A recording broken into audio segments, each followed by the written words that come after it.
பாவத்தில் அழுகி செத்து கொண்டிருப்போருக்கான நிச்சயமான மாற்று மருந்து கடவுளை தேடு, நீ வாழ்வாய். ஆமோஸ் 5ஆம் அதிகாரம் 1 முதல் 10 வரை உள்ள வசனங்கள் என்பதுதான்.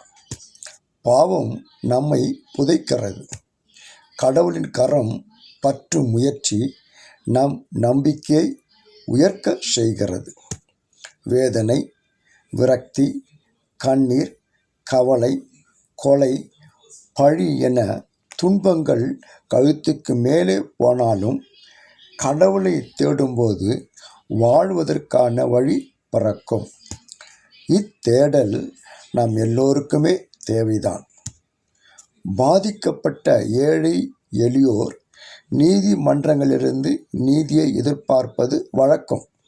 ஆனால் கையூட்டு, அராஜகம், பேராசை, பிடுங்கல் வெறி நீதிமன்றங்களே அடாவடிகளில் ஈடுபட்டால் சாதாரண மக்கள் எங்குதான் போவார்கள்?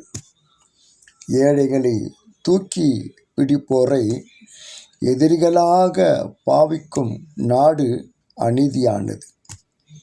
ஒடுக்கப்பட்டோருடன் உறவு பாராட்டுவோரை உதவா கரைகளாக ஓரங்கட்டும் சமூகம் அக்கிரமானது.